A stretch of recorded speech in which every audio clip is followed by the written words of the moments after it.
بسم اللہ الرحمن الرحیم الذین وہ لوگ جنہوں نے استجابوا قبول کیا للہ اللہ کے لیے والرسول اور اس کے رسول کے لیے من بعد اس کے بعد جو اصابہم پہنچے ان کو قرح زخم پہنچے للذین ان کے لیے احسنوا نیکی ان لوگوں کے لیے جو نیکوکار ہیں منہم ان میں سے واتقوا اور پرہیزگاری اختیار کرتے ہیں اجر ہے عظیم بہت بڑا الذین وہ لوگ جو قال کہا جنہوں نے لہم ان کے لیے ناس لوگوں نے اِنَّا بے شک الناس یہ لوگ قد جمع ہو گئے ہیں لکم تمہارے لیے فخشوہم پس ڈرو ان سے فزادہم تو زیادہ کیا ان کو ایمانا ان کے ایمان میں وقالو اور کہا انہوں نے حسبنا اللہ کافی ہے ہمیں اللہ ونعم الوکیل اور وہ بہترین کارساز ہے۔ پچھلی آیت میں دیکھیے جب مشرکین جنگ احد سے واپس ہوئے تو راستے میں انہیں خیال آیا کہ ہم نے تو ایک نیا سنہری موقع ضائع کر دیا ہے، یعنی مسلمان شکست کی وجہ سے بے حوصلہ اور خوف زدہ تھے، ہمیں اس سے فائدہ اٹھا کر مدینے میں بھرپور حملہ کر دینا چاہیے تھا تاہم اسلام کا یہ پودا یعنی جو مدینہ ہے یہی نیست و نابود ہو جاتا۔ مشرکین عہد یہ سوچ رہے تھے۔ ادھر مدینہ پہنچ کر رسول اللہ صلی اللہ علیہ وسلم کو بھی خوف ظاہر ہوا کہ شاید وہ پھر پلٹ آئیں، لیکن آپ صلی اللہ علیہ وسلم نے صحابہ کو لڑنے پر آمادہ کیا۔ آپ صلی اللہ علیہ وسلم کے کہنے پر صحابہ باوجود اس بات کے وہ اپنے یعنی کہ اتنے وہ دل گرفتہ ہو گئے تھے اور بہت غم کا شکار تھے اور بہت حزن کا شکار تھے، تو مسلمانوں کا یہ قافلہ جب مدینہ سے میل کے فاصلے پر واقع حمراء الاسد پر پہنچا تو مشرکین کو خوف محسوس ہوا، یعنی جو پیچھے ہم پڑھ کے بھی آئے ہیں تو ان کا ارادہ بدل گیا اور وہ مدینہ پر حملہ آور ہونے کے بجائے مکہ واپس چلے گئے۔ تو اس کے بعد نبی صلی اللہ علیہ وسلم اور ان کے ساتھی بھی مدینہ واپس آ گئے، تو آیت میں مسلمانوں کے اسی جذبہ اطاعت رسول کی تعریف کی جا رہی ہے کہ بعض نے سب اس کا سبب نزول جو ہے حضرت ابو سفیان کی اس دھمکی کو بتایا جو آئندہ سال بدر صغرا میں ہمارا تمہارا مقابلہ ہوگا۔ تو ابو سفیان ابھی تک مسلمان نہیں ہوئے تھے، جس پر مسلمانوں نے بھی اللہ اور اس کے رسول کی اطاعت کے جذبے کو ظاہر کرتے ہوئے جہاد میں بھرپور حصہ لینے کا عزم کر لیا تھا۔ تو اگلی آیت میں کیا بتایا جا رہا ہے کہ حمراء الاسد اور کہا جاتا ہے کہ بدر صغرا کے موقع پر ابو سفیان نے جو خدمات تھیں مالی معاوضہ دے کر حاصل کی تھی اور ان کے ذریعے مسلمانوں میں یہ افواہ پھیلائی تھی کہ مشرکین مکہ لڑائی کے لیے بھرپور تیاری کر رہے ہیں تاکہ سن کر مسلمانوں کے حوصلے پست ہو جائیں۔ تو بعض روایات کی روح سے یہ کام شیطان نے اپنے چیلوں کے ذریعے کروایا تھا، لیکن مسلمان اس قسم کی افواہیں سن کر خوف زدہ ہونے کی بجائے مزید عزم اور ولولے کا جو ہے وہ الولولہ ان میں آ گیا اور ایمان کی زیادتی سے اس کو تعبیر کیا گیا ہے کہ ان کا ایمان اتنا پختہ ہو گیا کہ وہ جہاد کا عزم اور ولولہ بھی اتنا ہی زیادہ ہو گیا۔ تو آیت اس بات کی دلیل ہے کہ ایمان جامد قسم کی چیز نہیں ہے بلکہ اس میں کمی بیشی ہوتی رہتی ہے، ٹھیک ہے۔ اور پھر مصیبت کے وقت اہل ایمان کا کیا ہوتا ہے کہ وہ اللہ پر اعتماد اور توکل کرتا ہے اور اس کا ایمان بڑھ جاتا ہے بجائے ڈر جانے کے۔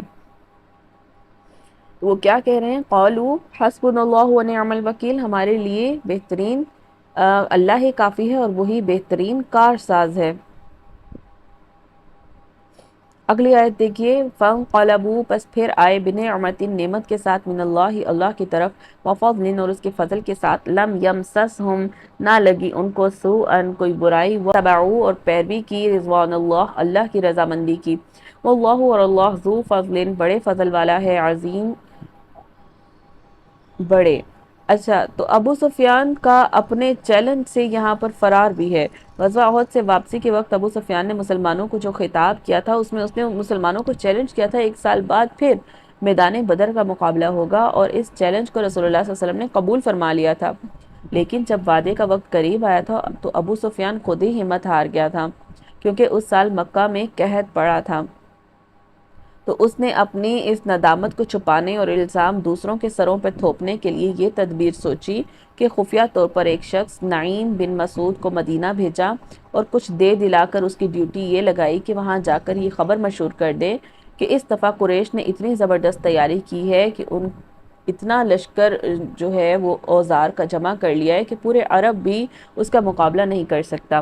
تو اس کا مقصد صرف مسلمانوں کو خوف زدہ کرنا تھا تاکہ مقابلہ کرنے کی انہیں ہمت ہی نہ رہے۔ اب کیونکہ اس میں خود میں ہمت نہیں تھی قحط کی وجہ سے، تو اب یہاں پر مدینہ جا کر جب یہ افواہ پھیلائی گئی تو اس مشن کا جو اثر ہے یہ ابو سفیان کے توقع کے الٹ نکلا۔ مسلمانوں کو خبر ملتے ہی ان میں ایمانی جوش و جذبہ بڑھ گیا اور رسول اللہ صلی اللہ علیہ وسلم 1500 صحابہ لے کر میدان بدر کی طرف روانہ ہوئے۔ تو حضرت ابن عباس سے روایت ہے کہ جب حضرت ابراہیم علیہ السلام کو آگ میں ڈالا گیا تو انہوں نے بھی یہی بات حسبنا اللہ و نعم الوکیل کہا تھا۔ تو جب لوگوں نے رسول اللہ صلی اللہ علیہ وسلم سے کہا کہ قریش کے کافروں نے آپ کے مقابلے کے لیے بڑا لشکر جمع کر لیا ہے، تو آپ نے بھی انہیں یہی کلمہ جو ہے وہ سنایا۔ تو یہ خبر سن کر صحابہ کو اور زیادہ ایمان بڑھ گیا اور انہوں نے بھی یہی کلمہ کہا۔ تو اب جب ابو سفیان کو اس صورتحال کا پتہ چلا تو اب کیا ہے، تو وہی اسے نکلنا پڑا۔ پھر وہ 2000 کی جماعت لے کر مکہ سے روانہ ہوا۔ پھر 2 دن کی مسافت طے کرنے کے بعد وہ اپنے ساتھیوں سے کہنے لگا اس سال لڑنا مناسب معلوم نہیں ہوتا، اگلے سال لڑ لیں گے۔ تو اس کے ساتھی پہلے ہی یہ چاہتے تھے، تو اس لیے وہ وہیں سے واپس مکہ چلے گئے، اور اس کی کئی وجوہات تھی۔ مثلا اس دفعہ ان کی فوج جو تھی غزوہ احد کے مقابلے میں صرف 2/3 تھی، پہلے زیادہ تھے نا، اس مرتبہ کم تھے، جبکہ مسلمانوں کی فوج دگنے سے بھی زیادہ تھی۔ دوسرے وہ مسلمانوں کی جرت اور ایمان جو ہے وہ بھی بڑھ گیا تھا۔ تیسرا جو پروپیگنڈا وہ پہلے کر چکا تھا اس مناسبت سے اس کے پاس لشکر بہت کم تھا، یعنی جو اس نے بات کہی تھی، یعنی افواہ پھیلائی تھی، اس کے مطابق اس کا لشکر تو بہت کم تھا۔ پھر اس پر کچھ ایسا روب بھی طاری ہو گیا کہ اس نے واپس مڑ جانے میں ہی اپنی عافیت سمجھی۔ تو اس غزوہ کو غزوہ سویق بھی کہتے ہیں۔ غزوہ سویق کے نتائج کیا نکلے کہ رسول اللہ صلی اللہ علیہ وسلم ابو سفیان کے انتظار میں 8 دن تک بدر کے مقام پر ٹھہرے رہے۔ اس دوران صحابہ کرام رضی اللہ عنہ نے ایک تجارتی قافلے سے کاروبار کر کے خوب یہاں پر فائدہ بھی اٹھا لیا۔ پھر جب یہ پتہ چلا کہ ابو سفیان واپس چلا گیا ہے تو وہ بھی مدینہ واپس چلے گئے، یعنی یہاں پر انہیں 8 دن ٹھہرنے کے ساتھ انہیں تجارتی قافلے سے کاروبار کا فائدہ بھی پہنچ گیا۔ تو دیکھیے دین اسلام میں بہت سی جنگیں ہوئی ہیں، پھر غزوہ بدر احد تو نمایاں جنگیں ہیں نا، پھر غزوہ احد وہاں سے تو تب تو چلا گیا تھا ابو سفیان، لیکن اس نے بات یہ کہی تھی کہ وہ اگلے سال دوبارہ آئے گا۔ پھر اگلے سال جب مدینہ میں قحط آ گیا تو وہیں بدر کے مقام پر ہی اس نے ارادہ کیا تھا، تو دوسری مرتبہ، لیکن اب وہ یہاں پر شامل نہیں ہوا، وہ ڈر گیا، خوف طاری ہو گیا، تو بس وہ وہیں سے واپس لوٹ گیا۔ انما اس لیے کہ ذالکم یہ جو ہے شیطان ہے، یخوفو جو ڈراتا ہے اولیاء اپنے دوستوں سے، فلا پھر نہیں تخافوہم تم ڈرو ان سے، وخافونی اور مجھ سے ڈرو ان کنتم مؤمنین اگر تم ایمان والے ہو۔ یعنی ابو سفیان نے خود ہی غزوہ احد سے اگلے سال بدر کے میدان میں مقابلہ کرنے کے لیے چیلنج کیا تھا، مگر بعد میں خود ہی ہمت ہار گیا اور الزام مسلمانوں کے سر تھوپنے اور انہیں ڈرانے اور دہشت زدہ کرنے کے لیے جو اس شخص کو بھیجا تھا کچھ دے دلا کر اور اسے آمادہ کیا تھا کہ جا کر بتائے کہ ابو سفیان نے بہت بڑا لشکر تیار کر لیا ہے جو پورا عرب بھی اس کا مقابلہ نہیں کر سکے گا۔ تو اس خوف میں آ کر مسلمان جو ہیں وہ بدر پر مقابلہ پر آنے کا ارادہ چھوڑ دیں، تو اس ڈرامے کو اللہ تعالیٰ نے شیطانی کھیل سے تعبیر کیا ہے، ٹھیک ہے۔ تو یہاں شیطان سے مراد ابو سفیان بھی ہو سکتا ہے، نعیم بن مسعود بھی ہو سکتا ہے، اور مسلمانوں کو بھی تاکید کی جا رہی ہے کہ میرے سوا کسی بھی بیرونی طاقت، شیطانی طاقت سے خوف نہ کھاؤ، مجھ سے ہی ڈرو۔ ولا یحزن کا اور نہ غمگین کریں گے تمہیں الذین وہ لوگ جو یسارعون جو جلدی کرتے ہیں فی الکفر کفر میں، انہم یہ کہ وہ بے شک وہ لن یضر اللہ ہرگز نہیں نقصان کر سکتے اللہ کا شیئا کچھ بھی، یرید وہ ارادہ کرتا ہے اللہ ارادہ کرتا ہے لا یجعل نہ کرے لہم تمہارے لیے حظا کوئی حصہ فی الآخرہ آخرت میں، ولہم اور ان کے لیے عذاب ہے عظیم بہت بڑا عذاب ہے۔ کفر میں آگے بڑھنے والوں کے لیے ایسا ہے کہ وہ تمہیں غمناک نہیں کریں گے، یقین مانو کہ اللہ تعالیٰ کو وہ کچھ نہیں بگاڑ سکتے، ٹھیک ہے۔ ان کا ارادہ یعنی اللہ کا جو ارادہ ہے ان کے لیے وہ آخرت میں ان کا کوئی بھی حصہ نہیں ہے۔ تو اس دور میں مسلمانوں کے علاوہ جتنی بھی قومیں تھیں سبھی اسلام دشمن سے مٹانے کے در پر تھیں، اس دور میں نا، تو چاہے وہ مشرکین مکہ ہوں یا یہودی ہوں، مدینہ کے ہوں، منافق ہوں یا دیگر عرب قبائل، سب لوگ اسلام کو کچلنے کے لیے کوششیں کر رہے تھے۔ تو اللہ تعالیٰ اپنے پیغمبر کو تسلی دیتے ہوئے یہ کہہ رہے ہیں کہ یہ تمہارا یا اسلام کا کچھ بھی بگاڑنے کی قدرت نہیں رکھتے، بس اپنی آخرت ہی خراب کر رہے ہیں، تو ان کے بارے میں آپ فکر مند نہ ہوں۔ دوسرا یہ بات تھی کہ آپ کو یہ جو واقعہ غمزدہ کر رہا ہے کہ آپ کی انتہائی کوششوں کے باوجود بھی یہ لوگ اسلام کو سمجھنے اور اس کے قریب آنے یا اسے قبول کرنے کی کوشش ہی نہیں کرتے، تو اس بات سے آپ پریشان کیوں ہو جاتے ہیں؟ تو اللہ تعالیٰ نے بعض جگہ پر قرآن پاک میں اپنے نبی سے یہی کہہ کر تسلی دی ہے کہ تمہارا کام صرف اللہ کا پیغام پہنچانا ہے، لوگوں کو ڈرانا ہے۔ اب اگر یہ لوگ اپنی حرکتوں سے باز نہیں آتے تو اس کا وبال انہی پر ہوگا۔ آپ کا کام تھا صرف میرا پیغام پہنچانا، آگے آپ کی ذمہ داری پوری ہوئی، آگے کوئی ذمہ داری نہیں ہے، وہ ایمان لاتے ہیں نہیں لاتے ہیں۔ ان الذین، بے شک وہ لوگ، اشتروا الکفر، جنہوں نے خرید لیا کفر کو، بالایمان، ایمان کے بدلے، لن یضر اللہ، نہ نقصان کریں گے اللہ کا شیئا کچھ بھی، ولہم، اور ان کے لیے عذاب علیم، دردناک عذاب ہے۔ تو یہ آیت ہو چکی۔ ولا یحسبن، اور نہ گمان کریں، الذین، ان لوگوں کے متعلق، کفروا، جو کافر ہوئے، انما، یہ کہ جو نملی، ڈھیل دیتے ہیں ہم، لہم، ان کو، خیر، یہ بہتر ہے، لانفسہم، ان کی جانوں کے لیے، انما، اس لیے کہ نملی، ڈھیل دیتے ہیں ہم، لہم، ان کو، لیزدادوا، تاکہ وہ زیادہ ہو جائیں، اسمن، گناہوں میں زیادہ ہو جائیں، وَلَهُمْ عَذَابٌ مُّہِینٌ، اور ان کے لیے عذاب ہے ذلیل کرنے والا۔ تو دیکھیے، تو یہاں پر مشرکین کا ایک اعتراض یہ بھی تھا کہ اگر تم فی الواقع سچے نبی ہو تو جو سلوک ہم تم سے کر رہے ہیں اس بنا پر تو اب تک ہم پہ کوئی نہ کوئی عذاب آ جانا چاہیے تھا۔ یہ اس آیت کا شان نزول ہے، دھیان سے سنیں، یہ مشرکین مکہ کا اعتراض ہے کہ تو اس کے برعکس نہ صرف ہم پر کوئی عذاب آیا ہے بلکہ اللہ تعالیٰ ہمیں تو اپنی نعمتوں سے بھی نواز رہا ہے، یعنی وہ رسول اللہ صلی اللہ علیہ وسلم کو کہہ رہے ہیں کہ آپ سچے نبی ہے ہی نہیں۔ تو اس بات کا جواب اللہ تعالیٰ نے اس آیت میں دے دیا کہ ہم انہیں اس لیے مہلت دیتے جا رہے ہیں کہ جتنے زیادہ سے زیادہ گناہ یہ کرتے جائیں گے اتنی زیادہ ذلت اور رسوائی والا عذاب ان کو ملے گا۔ ماں کانا، نہیں ہے اللہ لیذر المؤمنین، کے چھوڑ دے ایمان والوں کو، علی، اوپر، ما انتم، اس حالت میں کہ ہو تم، علیہ، اس پر، حتی، یہاں تک کہ یمیزہ، وہ جدا کر دے، خبیثہ، ناپاک کو، من الطیب، پاک سے، وما، اور نہیں ہے، کان اللہ، اللہ تعالی، لیعاکم، کہ خبردار کرے تم کو، علی الغیب، غیب پر، ولیکن اللہ، اور لیکن اللہ، یجتبی، وہ پسند کرتا ہے، من رسلہ، اپنے رسولوں سے، من یشاء، جس کو چاہے، فآمنوا، پس ایمان لے آؤ، باللہ، اللہ پر، ورسولی، اور اس کے رسول پر، وإن، اور اگر تؤمنوا، اگر ایمان لاؤ گے تم، وتتقوا، اور پرہیزگاری کرو گے، فلکم، پس تمہارے لیے، اجر عظیم، بڑا اجر ہے۔ تو دیکھیے، یعنی اس حال میں ایمان والے جو پختہ ایمان والے مومن تھے اور کمزور ایمان والے اور منافقین سب ایک ہی اسلامی معاشرے میں مل کر رہ رہے ہیں اور ایک ہی سطح کے سب مسلمان ہی سمجھے جاتے ہیں، تو لیکن ان کے درجات جو ہے وہ ایمان کے لحاظ سے ان کی صورتحال اس طرح ہے کہ کچھ اچھے ہیں ایمان میں، کچھ برے۔ تو غزوہ احد کے دوران جب مسلمانوں کو شکست سے دوچار کیا تو ہر ایک کا ایمان کی کمزوری، پختگی سب پر ظاہر ہو گئی۔ پھر اللہ تعالیٰ کیا کہہ رہے ہیں کہ مسلمانوں کے ایمان کے مختلف درجات معلوم کرنے کا طریقہ یہ بھی ہو سکتا ہے کہ اللہ تعالیٰ وحی کے ذریعے اپنے نبی کو ان کے احوال سے آگاہ کر دے، مگر یہ بات اللہ کے دستور کے خلاف ہے، کیونکہ ایمان تو ہوتا ہی بالغیب ہے، اگر غیب نہ رہا تو پھر ایمان کیسا؟ تو جس قدر غیب پر اطلاع کی انسان کو ضرورت تھی وہ تو اللہ نے پہلے انبیاء کے ذریعے سب انسانوں کو مطلع کر دیا، مثلا یہ کہ قیامت ضرور آنے والی ہے، اس دن ہر ایک کو اس کے اعمال کا اچھا برا بدلہ ملے گا، نیک لوگ جنت میں اور بدکردار دوزخ میں جائیں گے، وغیرہ وغیرہ۔ تو اللہ تعالیٰ نے اور اس کے رسول نے منافقین کی علامات تو بتا دی ہیں لیکن کسی کا نام لے کر نہیں بتایا کہ فلاں فلاں منافق ہے،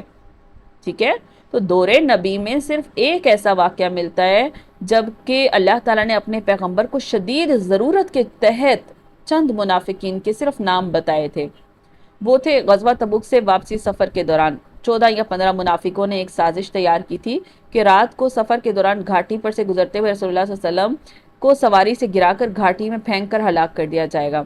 اس وقت حضرت حذیفہ بن یمان رضی اللہ عنہ آپ کی سواری کو پیچھے سے چلا رہے تھے۔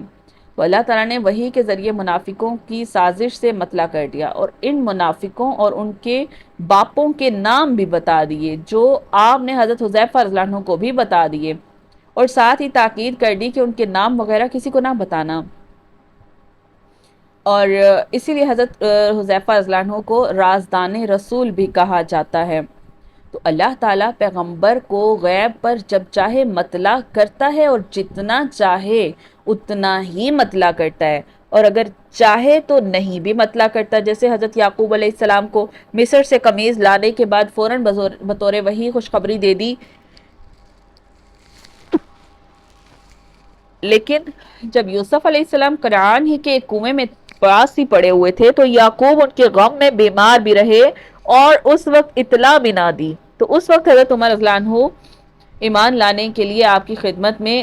یعنی اسلام لانے کے لیے آپ کی خدمت میں جا رہے تھے، تو آپ کو بذریعہ وہی اطلاع بھی کر دی گئی، مگر جب آپ واقع افق کے بارے میں مدینہ بھر سخت بے چین اور پریشان رہے تو اس وقت 1 ماہ تک کوئی وحی بھی نازل نہیں ہوئی، 1 ماہ بعد وحی نازل ہوئی، یعنی کہ اللہ تعالیٰ جتنا چاہتے ہیں صرف اتنی ہی خبر دیتے ہیں۔ ٹھیک ہے، تو یہاں پیچھے آیت کو دوبارہ دیکھیے، وَمَا كَانَ اللَّهُ لِيُطْلِعَكُمْ عَلَى الْغَيْبِ وَلَكِنَّ اللَّهَ يَجْتَبِي مِن رُّسُلِهِ مَن يَشَاءُ۔ آیت کی وضاحت کیسے ہوگی؟ اللہ تم کو غیب کی باتوں سے بھی مطلع نہیں کرے گا، البتہ پیغمبروں میں سے جسے چاہے گا اور جتنا چاہے گا صرف اتنا ہی غیب سے آگاہ کرے گا۔ ٹھیک ہے، فَآمِنُوا بِاللَّهِ وَرُسُلِهِ، تو اللہ اور اس کے رسول پر ایمان لے آؤ۔ ٹھیک ہے، اور اگر تم ایمان لاؤ گے اور ڈر جاؤ گے تو بے شک تمہیں ہی اجر عظیم ملے گا۔ وَلَا يَحْسَبَنَّ، اور نہ تم گمان کرو، الَّذِينَ، ان لوگوں کے متعلق، يَبْخَلُونَ، جو بخیلی کرتے ہیں، بِمَا، اس کے ساتھ جو آتاہم اللہ، ان کو دیا ہے اللہ نے، من فضلہ، اپنے فضل سے، ہوا خیر لہم، وہ بہتر ہے ان کے لیے، بلکہ ہوا وہ شر لہم، وہ برا ہے ان کے لیے۔ ٹھیک ہے، تو کیا کہا جا رہا ہے کہ جو مال اللہ نے اپنے فضل سے ان کو دیا ہے، جس سے وہ بخل کرتے ہیں، وہ اس بخل کو اپنا حق نہ سمجھیں، اپنے حق میں اچھا نہ سمجھیں، بلکہ یہ ان کے لیے برا ہے۔ سیطوقون، تو کیا ہے، البتہ ضرور جلد توق بنا کر پہنائے جائیں گے، ما بخلو، جو بخیلی کی انہوں نے، بھی، اس کے ساتھ، یوم القیامہ، قیامت کے دن، جس مال میں وہ بخل کرتے ہیں قیامت کے دن ان کی گردنوں میں وہ توق بنا کر ڈالا جائے گا۔ وَلِلَّهِ، اور اللہ ہی کے لیے ہے، میراث السماوات، میراث آسمانوں کی، والارض، اور زمین کی، واللہ، اور اللہ، بما تعملون، جو کچھ تم کرتے ہو، خبیر، وہ خبردار ہے۔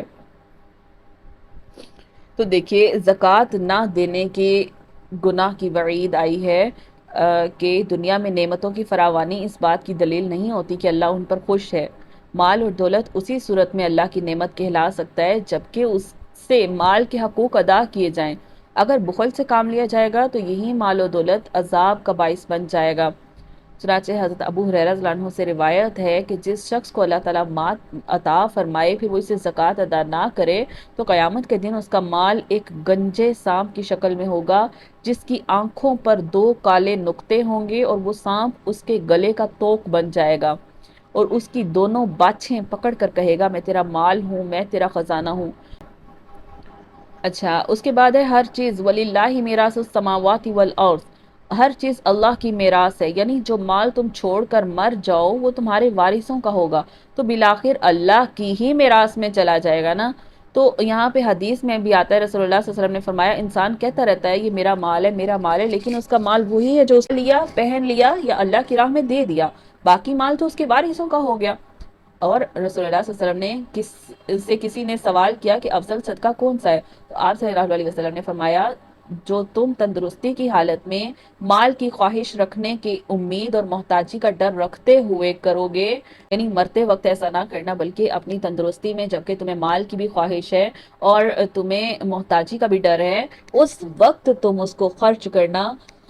ٹھیک ہے، تو یہ تمہارے لیے افضل ہے۔ سبحانک اللہم و بحمدک، نشہد ان لا الہ الا انت، نستغفرک و نتوب الیک۔ السلام علیکم ورحمۃ اللہ وبرکاتہ۔